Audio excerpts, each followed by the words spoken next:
हमारी संस्कृति, हमारे संस्कार सदा रहे हमारे साथ। भारत की पुरातन गाथाएं और महान संतों की वाणी। सब्सक्राइब करें तिलक कथाएं। रतन जी, हाँ। खाना नहीं खाना क्या? क्या कर रहे हो? मैं अपनी बेटी को सुला रहा था। क्यों? हंस क्यों रही हो? रतन जी, शिरडी से लौटकर हम जब से नांदेड़ आए हैं, तुम ऐसी पागलों जैसी हरकतें क्यों करने लगे हो? अब मुझे तुम्हारी फिक्र होने लगी है। क्यों? माँ मैं अभी तक बनी नहीं, और तुम ये मानकर चल रहे हो कि हमें बेटी ही होगी। यास्मीन, हमें साईं बाबा ने आशीर्वाद दिया है और तुम जरूर माँ बनोगी। हम माँ बाप बनेंगे, ये सोचकर हम कितने खुश होते हैं। हाँ, जब हम सच में माँ बाप बनेंगे तो हम कितने खुश होंगे ना।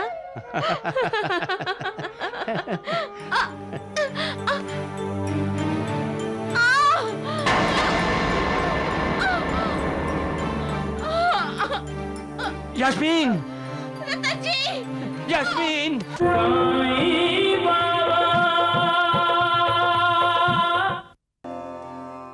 हाँ, लक्ष्मी रंगी। साईं बाबा, द्वारिका माई में आज आप दीपमाला क्यों कर रहे हैं? आज दीपावली तो नहीं है। लक्ष्मी बेटी, जब भक्त भगवान के घर आता है तो भगवान के लिए वो दिन दीपावली के त्योहार से कम नहीं होता। साईं बाबा, वो लोग जो दासगणों के साथ आए हैं, वो सभी क्या आपके भक्त हैं? लेकिन उनमें तो कोंडा जी भी है साईं बाबा। और वो तो द्वारिका नाथ का लठेत है।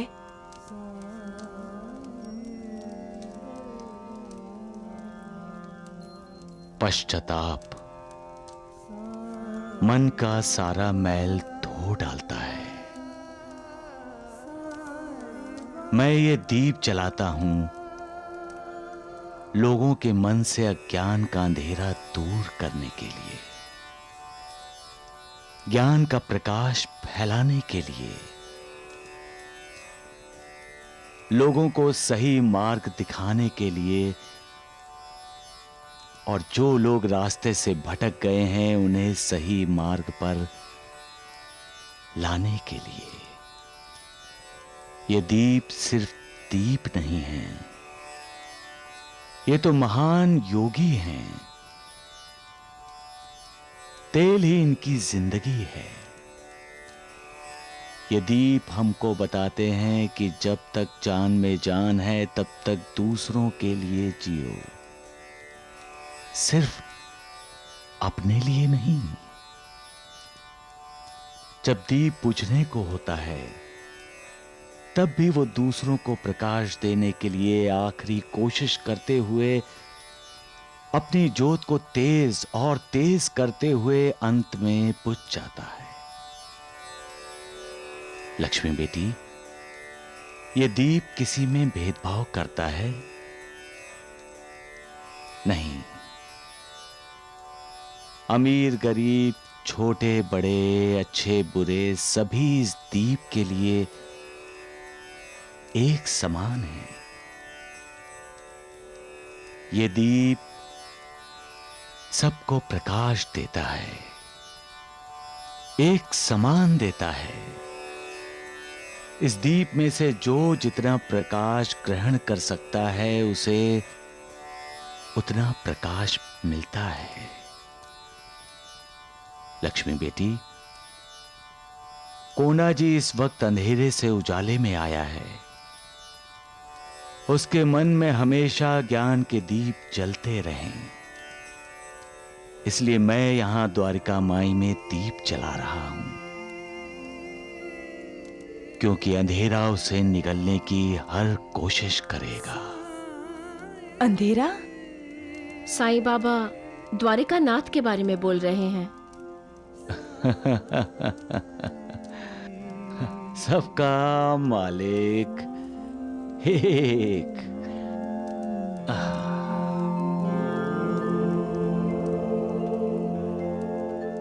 अरे कोंडा जी बाहर आओ। अरे उसे आने तो दीजिए। कोंडा जी आ गए। ये देखिए कोंडा जी आ बोलिए। गए। क्या बात है द्वारिकानाथ जी? अरे राम राम राम। अरे मूर्ख, तुम्हारी बुद्धि भ्रष्ट हो गई है क्या?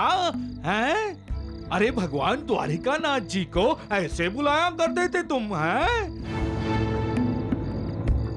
वैद्य जी, लगता है कोंडा जी की जबान पर मैल जम गया है, जो वो सही नाम लेना भूल गई है।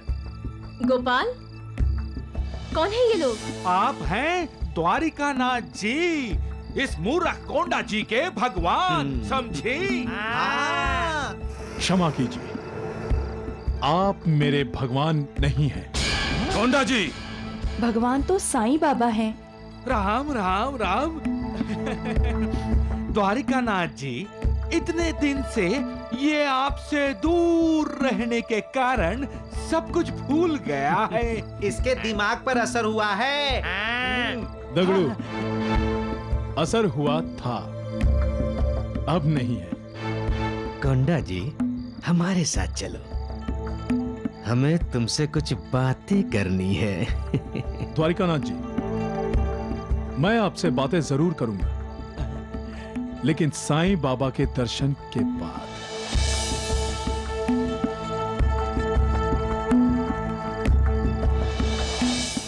तुम बहक गए हो कोंडा जी, मैं तुम्हें सही मार्ग दिखाना चाहता हूँ। सही मार्ग। मैं बहक जरूर गया था, लेकिन हमारी शकुंतला ने हमें सही मार्ग दिखाया है। मैं जान गया हूं भक्ति में कितनी शक्ति होती है।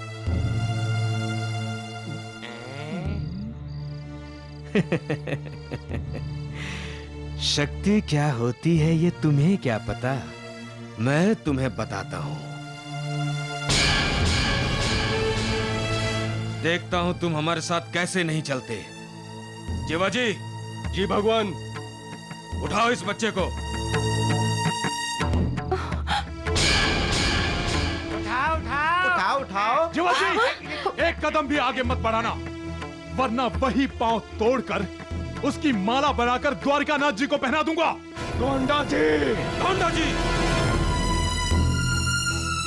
द्वारिकानाथ जी, शांत हो जाइए। आप क्यों साईं बाबा से ईर्ष्या करते हैं? ईश्वर से ईर्ष्या नहीं, प्रेम करते हैं। उनकी भक्ति की जाती है, पूजा की जाती है, उनके सामने सर उठाया नहीं जाता।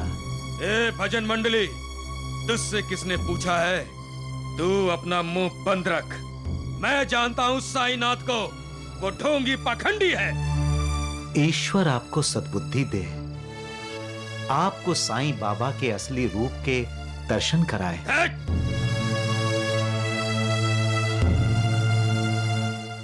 द्वारिकानाथ जी,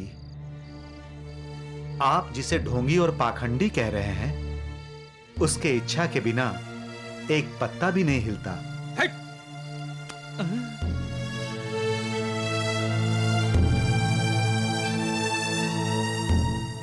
अगर आप अपने आप को भगवान मानते हैं, तो जरा ये दिया बुझाकर दिखाइए।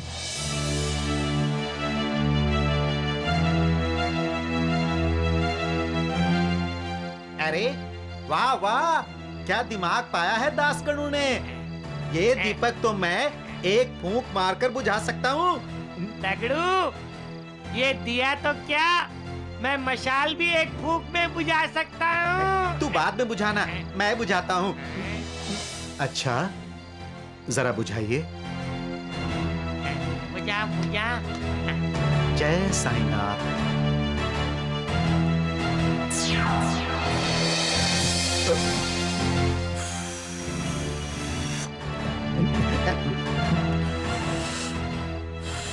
दगड़ू, जोर से फूंक मार।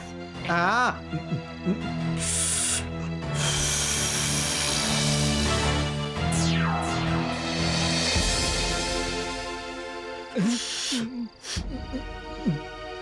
हट, मैं बुझाता हूँ। नहीं बुझा पाया। बुझाऊं? हाँ हाँ।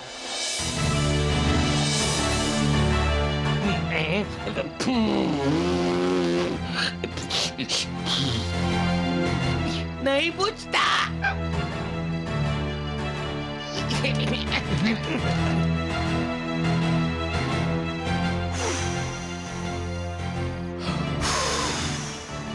बैठ जी।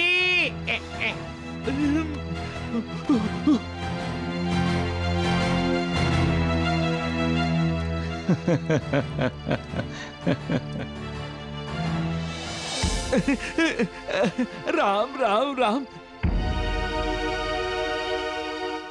अरे हटिए, बैठिए आप भी। द्वारिका नाथ जी फूंक मारी है।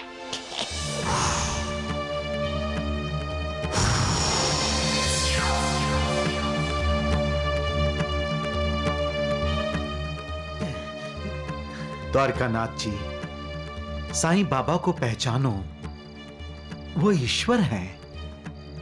जय साईं राम। साईं कथा अनंत है, साईं नाम अनमोल, जन्म सफल हो जाएगा, साईं साईं बोल।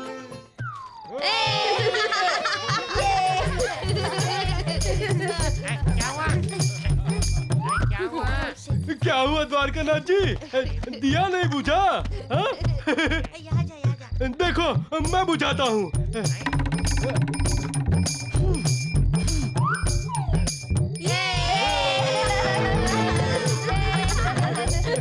दिया बुझ गया।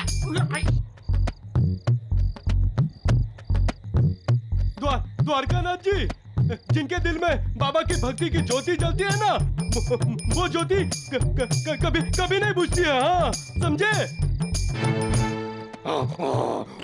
जय साईं बाबा की। बोलो साईनाथ महाराज की जय। साईनाथ महाराज की जय। बोलो साईनाथ महाराज की जय। साईनाथ महाराज की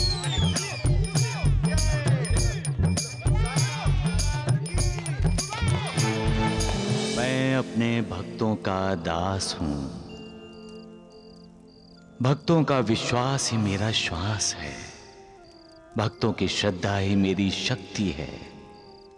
शरीर से मैं द्वारिका माई में रहता हूं, पर मुझे सारे संसार में क्या हो रहा है सबका ज्ञान है। मैं अपने भक्तों के हृदय में वास करता हूं। अपने भक्तों के वचन को मैं कभी असत्य नहीं होने देता। सबका मालिक एक।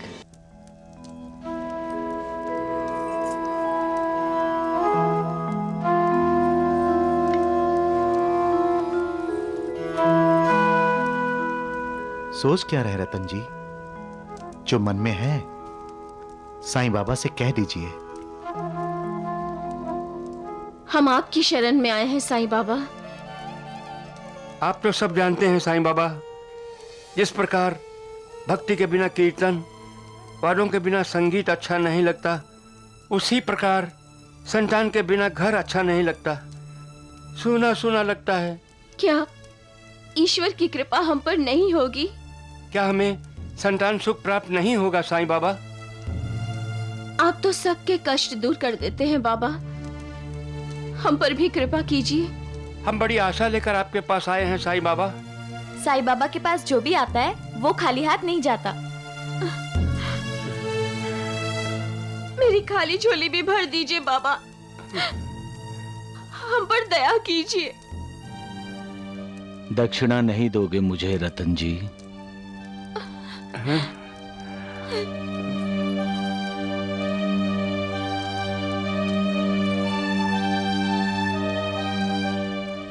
₹5 दक्षिणा के दे दो। हमारे पास पैसे नहीं है साईं बाबा। डाकुओं ने हमारे पास जो कुछ था सब लूट लिया। तुम्हारी जेब में ₹1 तो आने हैं।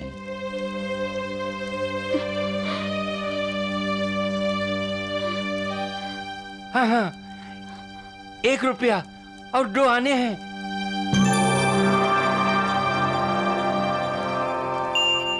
लीजिए।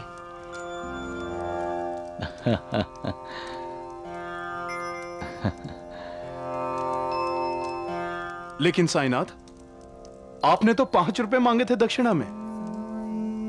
महालसापति, रतन जी ने 3 रुपए 14 आने पहले से ही दे रखे हैं। हम दोनों तो पहली बार आपके दर्शन कर रहे हैं। अब चिंता त्याग दो, तुम लोगों के बुरे दिन बीत गए हैं। साई कथा अनंत है, साई नाम मालिक तुम्हारी इच्छा पूरी करेगा। जन्म सफल हो जाएगा, साई साई बोल।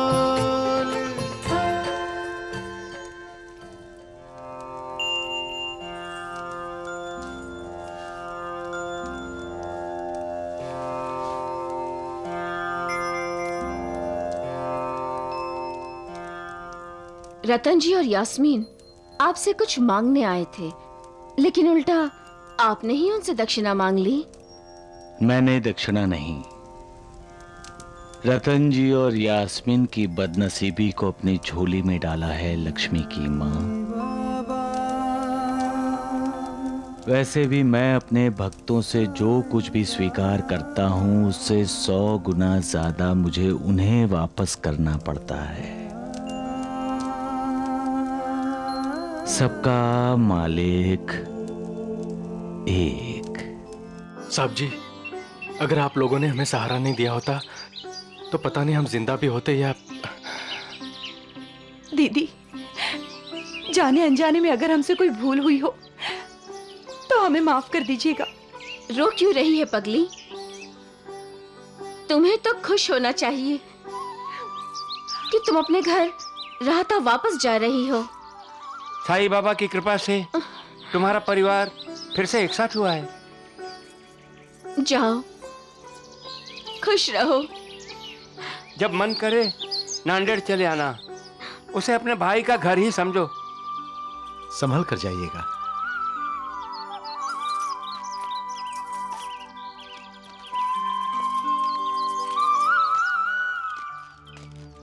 दासगणु जी, कहिए। साईं बाबा से हम पहले कभी मिले नहीं, फिर उन्होंने ये कैसे कहा हमारे 3 रुपए 14 आने पहले से उनके पास हैं? तब से मैं यही सोच रहा हूं। साईं बाबा की लीला साईं बाबा ही जाने। उन्होंने कहा है तो सत्य ही कहा है। आप लोग याद कीजिए, कभी नांदेड़ में साईं बाबा आए थे? कभी नहीं। देखिए रतन जी, साईं बाबा के अनंत रूप हैं। वो किसी भी रूप में अपने भक्त के दरवाजे पे दस्तक देते हैं और उसकी सहायता करते हैं।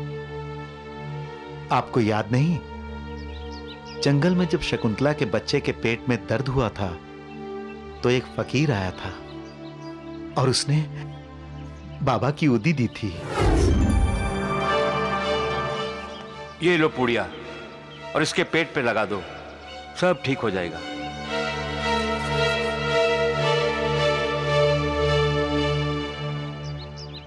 वही फकीर था, वही फकीर था। हाँ, मुझे अच्छी तरह याद है। जो फकीर हमें जंगल में मिला था, वो हमारे घर भी आया था और हमने उसका आदर सत्कार किया था। हाँ, मुझे भी याद आया। हमने उसके आतिथ्य सत्कार पर क्या आपने पैसे खर्च किए थे? याद कीजिए, याद कीजिए। हाँ, हमने उस फकीर बाबा के आतिथ्य सत्कार पर 3 रुपए 14 आने खर्च किए थे। हाँ, वो साईं बाबा ही थे। आपने उन्हें 3 रुपए और 14 आने तब दिए थे। साईं बाबा की लीला को प्रणाम। मैं शिरडी में होता हूं, लेकिन शिरडी के बाहर भी क्या हो रहा है मुझे सब ज्ञात होता है। तुम चाहे कहीं भी रहो, जो चाहे करो, परंतु हमेशा याद रखो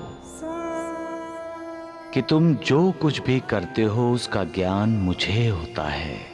तुम श्रद्धा पूर्वक मेरे सामने हाथ फैलाओगे तो मैं तुम्हें खाली हाथ नहीं भेजूंगा। तुम जब जहां मेरा स्मरण करोगे मुझे अपने साथ पाओगे, क्योंकि मैं सर्वव्यापी हूं, सारे चराचर में व्याप्त हूं। जो मुझ पर विश्वास रखकर सदा मेरा चिंतन करता है, उसके सारे कार्य मैं स्वयं करता हूं और अंत में उसे सद्गति प्रदान करता हूं। सबका मालिक एक। रतन जी, खाना नहीं खाना क्या? क्या कर रहे हो? मैं अपनी बेटी को सुला रहा था। क्यों? हंस क्यों रही हो? रतन जी, शिरडी से लौटकर हम जब से नांदेड़ आए हैं, तुम ऐसी पागलों जैसी हरकतें क्यों करने लगे हो? अब मुझे तुम्हारी फिक्र होने लगी है। क्यों क्यों? माँ मैं अभी तक बनी नहीं और तुम ये मानकर चल रहे हो कि हमें बेटी ही होगी। यास्मीन, हमें साईं बाबा ने आशीर्वाद दिया है और तुम जरूर माँ बनोगी। हम माँ बाप बनेंगे, ये सोचकर हम कितने खुश होते हैं। हाँ, जब हम सच में माँ बाप बनेंगे तो हम कितने खुश होंगे ना।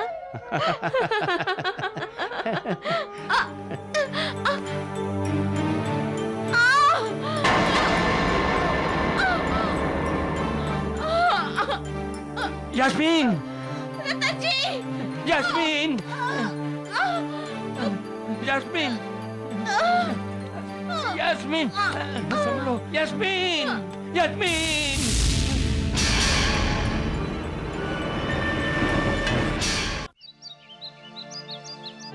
नहीं रतन जी, ऐसा कुछ नहीं है। ये मां बनने वाली नहीं है।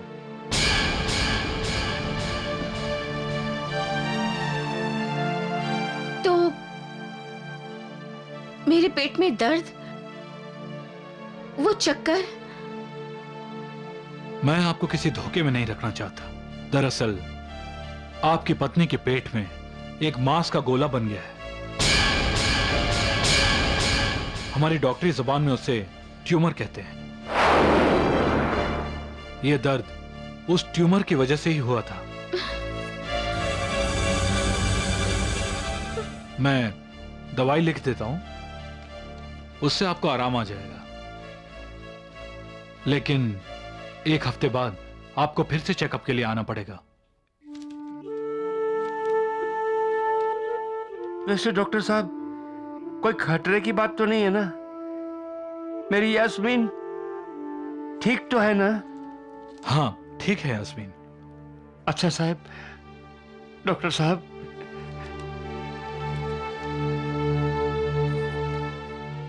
चल यास्मीन।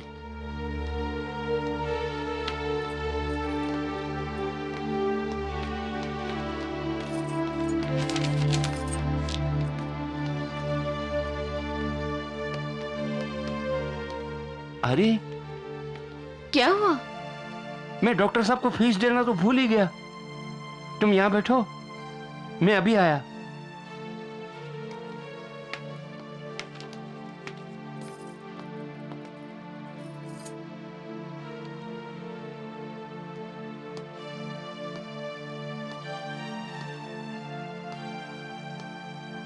डॉक्टर साहब। अरे क्या हुआ? डॉक्टर साहब, मैं जानता हूं आप मुझसे कुछ छुपा रहे हैं। यास्मीन को क्या बीमारी है, आप मुझे बताइए ना। देखिए, अब तो यहाँ यास्मीन भी नहीं है। रतन जी, बीमारी बहुत गंभीर है। मतलब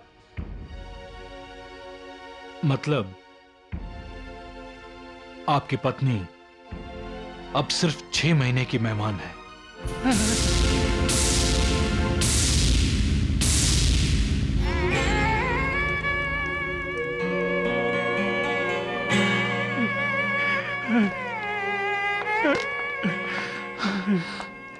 मुझे बहुत अफसोस है रतन जी, लेकिन अपने आप को संभालो। कैसे संभालूं डॉक्टर साहब? यास्मीन, मेरी यास्मीन मेरी जिंदगी है, मेरी जान है वो।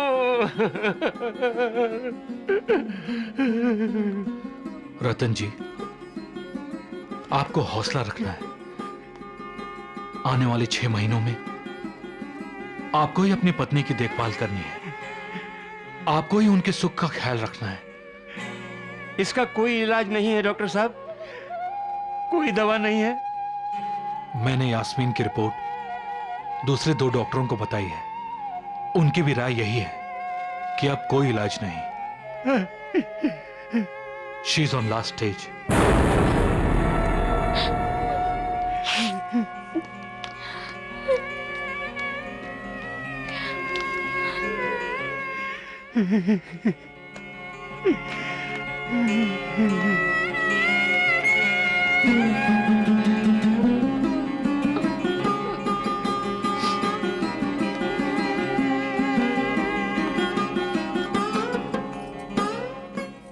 फीस दे दी? फीस? हाँ हाँ, फीस दे दी। कुछ कहा डॉक्टर साहब ने? नहीं। हाँ हाँ, डॉक्टर साहब ने कहा यास्मीन बिल्कुल ठीक हो जाएगी, फिर तुम मां बनोगी, हमारे घर में बच्चा खेलेगा।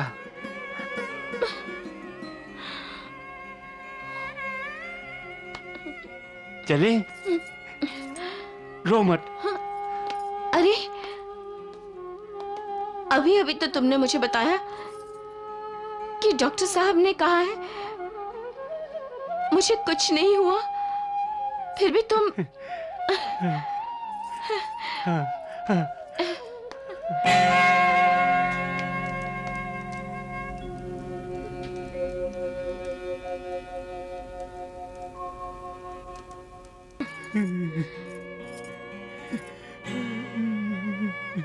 रतन जी, रतन जी। क्या बात है यास्मीन, तुम ठीक तो हो ना? तुम जब साथ हो तो ठीक कैसे नहीं रहूंगी? बहुत प्यार करते हो ना मुझसे? हाँ। मैं जो कहूंगी मानोगे? तुम जो कहोगी करूंगा। तुम दूसरी शादी कर लो। मैं तो तुम्हें बच्चा नहीं दे सकी, दे पाऊंगी भी या नहीं कोई नहीं जानता। दूसरी शादी से तुम्हें बच्चा मिल जाएगा। प्यार स्वार्थी नहीं होता रतन जी। मैं तुम्हें सुखी देखना चाहती हूँ। लेकिन मेरा प्यार स्वार्थी है, मैं दूसरी शादी नहीं करूंगा।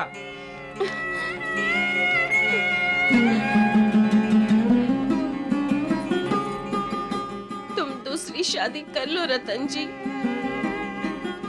तुम अच्छी तरह जानते हो अब मेरा कोई भरोसा नहीं। मैं तुम्हारी दुनिया छोड़कर जाने से पहले तुम्हें इस दुनिया में आबाद देखना चाहती हूँ।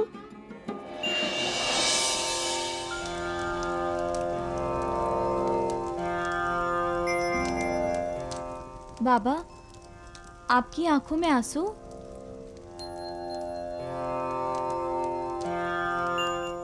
एक स्त्री के त्याग को देखकर मेरा मन भर आया लक्ष्मी बेटी। आपकी भक्त है? हाँ। स्त्री जात तो है ही त्याग और समर्पण की मूर्त साईनाथ। बाबा, स्त्री का निर्माण करते समय वो ईश्वर ने क्या सोचा होगा? नानावली,